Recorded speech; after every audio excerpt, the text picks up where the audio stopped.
Good evening. তো আমরা finally চলে এসেছি বিয়ে বাড়িতে। তো এটা হচ্ছে লজ, দেখতেই পাচ্ছ এখানে লেখা আছে শুভ বিবাহ, আর সুন্দর করে সিম্পল গেটটা সাজিয়েছে। দেখো, ছেলের নাম সন্দীপ আর মেয়ের নাম হচ্ছে সুকুমারী।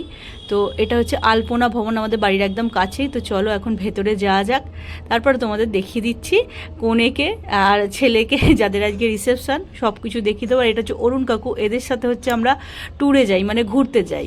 এটা হচ্ছে আমাদের অ্যাকচুয়ালি বাবার, মানে আমার শ্বশুরমশাইয়ের বন্ধু হয়। তো এদের সাথে আমরা দার্জিলিং, গ্যাংটক, মানে যে কোনো ট্যুর হলে আমরা যাই, ভীষণ ভালো। তো ওই কাকুর সাথেই দেখা হলো, আমি কথা বললাম একটু।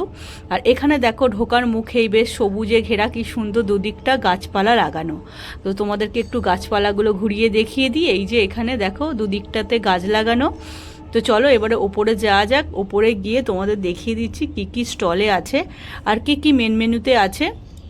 তো লোকজন ভীষণ কম, যেহেতু এটা 1-1.5 মাসের কথা হয়েই তারপরে বিয়ে হয়েছে, তো সেই কারণে লোকজন হিউজ কিন্তু না, দেখতেই পাচ্ছ ফাঁকা ফাঁকা একদম। তো চলো এখন কিন্তু বাজে 9টা। এটা হচ্ছে চলে এসেছি আমরা, মানে সন্দীপ আর এর নাম হচ্ছে সুকুমারী, তোমাদের বললাম। তো আমাদের বাড়ির পাশেই কিন্তু এদের বাড়ি, আমাদের মানে ছাদ থেকে উঠলেই দেখা যায়। তো আমি গিফটটা দিয়ে দিলাম, আমি আর দুষ্টু গিয়েই। তারপর তোমাদেরকে নিয়ে যাব হচ্ছে স্টলের কাছে, কী কী স্টল আছে সেটা তোমাদের দেখিয়ে দেবো। আগে একটু ফটো তুলে নিই। আর এই যে দেখেছো আমরা ফটো তুলে নিয়েছি, এখানে আছে হচ্ছে চিকেন পকোড়া আর কফি, আর স্টলে কিন্তু কিছু নেই। তো আমি কফি খাইনি, আমি চিকেন পকোড়াটা নিয়ে নিলাম, যেহেতু দুষ্টুর পাপা ভিডিও করছে, ওর পাপারও একটা নিলাম। আর এটা হচ্ছে সিম্পল একদম মেনু। আর এই উষা ক্যাটারার কিন্তু আমার বিয়েতে বউ ভাতে রান্না করেছে, এদের রান্নার কোয়ালিটি ভীষণ ভালো, সে তুমি ডিমের ডেবিল খাও আর যাই খাও। তো যাই হোক, এখানে দুষ্টুর আমি খেতে বসে গেছি। তো আজকের মতো টাটা, বাই বাই, নেক্সট ভিডিওতে আবার দেখা হবে।